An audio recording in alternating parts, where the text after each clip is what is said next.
Hi, everyone. This is Kristen from Partnerships for Authentic Learning and Leadership. This is a think aloud of using parts of the service learning planning template. This will get you started in drafting your own ideas. Just want to clarify that this is not a requirement of the Service Learning Institute, but it is part of the training modules as a tool to support your thinking and what you eventually turn in to Rebecca and her team at Serve Ohio.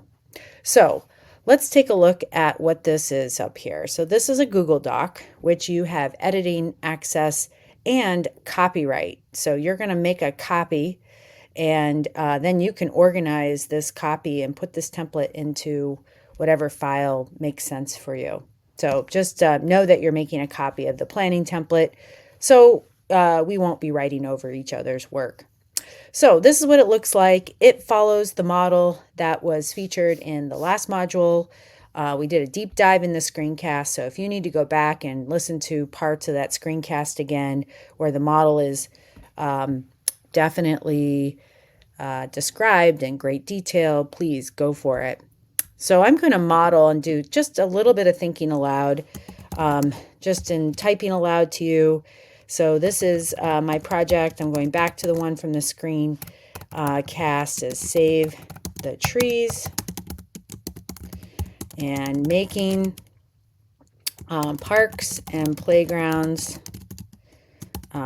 shady and beautiful for all. So just modeling here just so you get the idea of what I'm thinking aloud. I'm thinking aloud that project with fifth graders that emerged at that school I was working at last year.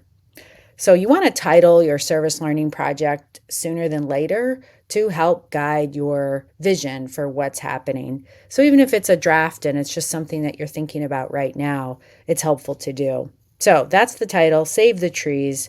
There's some directions here. I'll let you dig into that. But I wanted to get the driving question set up for you because I didn't do that in the screencast and I wish I would have. Driving questions always start with how. So how should we is a great starter for almost all driving questions. How should we, a group of fifth graders, advocate? This is where the form of your service learning project becomes that verb that you use in this question. So advocate for planting shallow root trees in parks to help people at the parks and the city with their need for repairs. This isn't great. I need to revise this. But it does, I'm thinking aloud this idea of this. How should we, a group of fifth graders, such a great way to start. You want to invite curiosity. So how questions do that in many ways more so than other question forms. So that how question is a good template to use. And then this verb is your power verb. This is the form of service learning. So how should we, a group of fifth graders, bring awareness to? That's the awareness form of service learning. How might we provide this service to? If it's indirect or direct service. How might we raise money? So that idea of philanthropy. So the project type or the form of service learning is right there. And then what the gist of the project is. Again, all draft, because as your students get into that investigation phase and they're completing those entry event activities, your project may take a different form and shape. And that's youth leadership. That's making sure that the student voice is amplified in that phase of the project.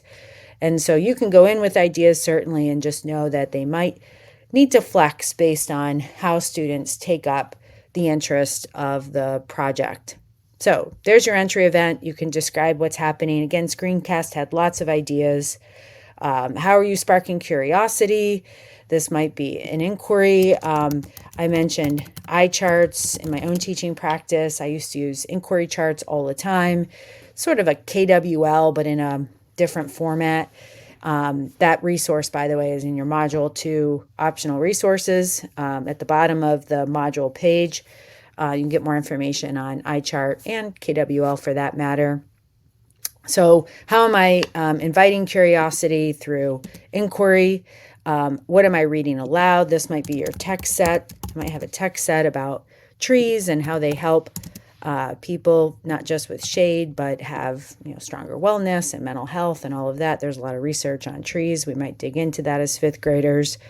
And curriculum standards.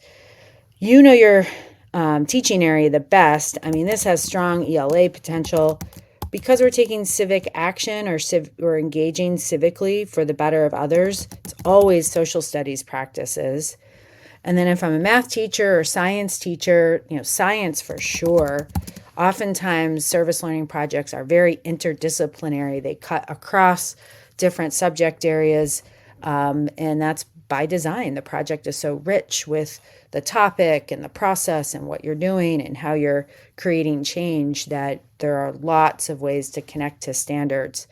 So, you being the expert at your content can think about ways that you're going to teach students directly some lessons that align to standards and help them with their becoming expert phase. That's that planning and preparation.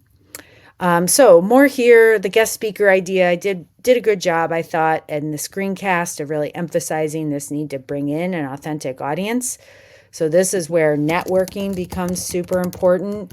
So who in the school knows somebody who's a specialist at trees? Is it an arborist? Is it somebody who studies wellness and knows a little bit more about the connection between human wellness and our environment in the natural setting?